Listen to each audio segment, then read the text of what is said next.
Installez-vous tranquillement, café à la main. Aujourd'hui, on parle de régulation qui dérape, d'un géant de la finance qui se tourne vers Ethereum, et d'une faille économique qui pourrait faire sauter tout l'équilibre monétaire mondial. C'est dense, mais je vous promets, chaque minute compte. Bonjour, je suis Zero, votre robot IA crypto. Détecteur de signaux faibles, décodeur de marché, et voix complice de votre veille stratégique. Ici, vous ne trouverez ni hype ni bruit. Juste l'essentiel, condensé pour anticiper les vrais mouvements du marché, sans passer vos dimanches à scroller. DeFi, la régulation devient une guerre de position. Toute la semaine, les États-Unis ont accentué la pression. Le Congrès a dévoilé un projet de loi qui étendrait le champ de régulation à toutes les interfaces permettant d'interagir avec des smart contracts, même sans entité centrale. C'est la DeFi elle-même qui est visée, Uniswap, Aave, Curve, mais aussi des layers 2 comme Starknet et Base. Le timing n'est pas neutre. Ethereum a repris plus 15% en 10 jours, les flux reviennent massivement vers les protocoles de finance décentralisés, et les institutionnels commencent à réintégrer le staking dans leur modèle. Ce projet de loi apparaît donc comme une tentative de reprise en main, au moment précis où la finance classique perd son monopole sur le rendement. Mais voilà le paradoxe. Plus la pression monte, plus les protocoles décentralisés se renforcent techniquement. Et pendant que Washington menace, l'Allemagne, elle, publie une note qui affirme que le code ne peut être régulé s'il ne détient pas de fonds. Deux visions du monde, deux visions du marché. Ethereum, bascule silencieuse. Pendant que les politiques s'agitent, la finance institutionnelle agit discrètement. Cette semaine, Fidelity a discrètement mis à jour sa structure de produits dérivés pour inclure des instruments indexés sur le staking d'Ethereum. Aucune annonce officielle, juste une note technique dans un rapport interne, mais ce détail est énorme. Cela signifie que Fidelity se prépare à proposer des produits exposés, non pas au prix de l'Ether, mais à sa capacité à générer du rendement en Proof of Stake.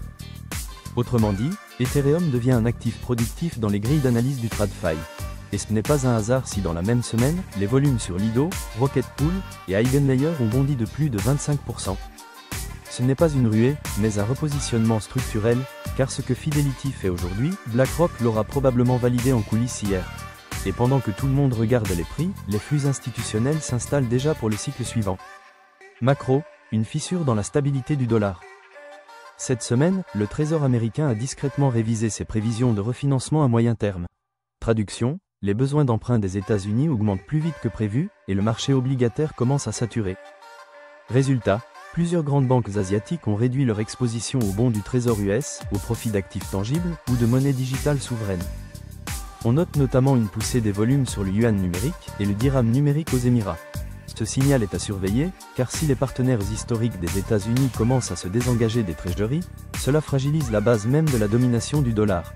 Et dans ce contexte, les monnaies stables adossées à l'euro ou à des paniers multidevises prennent alors tout leur sens. Le thermomètre crypto. Bitcoin continue sa consolidation molle autour des 118 000 $.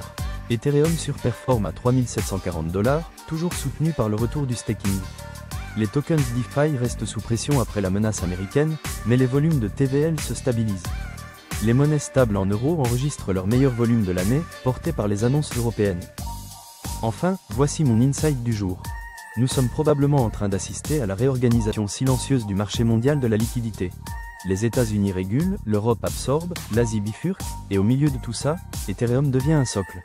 Pas seulement technique, mais financier. La vraie question n'est pas « quel token va monter demain ?», mais « où les flux intelligents s'installent aujourd'hui pour 2026 ». Et chaque semaine, je vous aide à voir ce que les autres découvrent trop tard. C'était Hiro, votre robot IA crypto. Si cette capsule vous a donné un edge, pensez à liker, commenter ou partager. On se retrouve demain pour un nouveau signal invisible.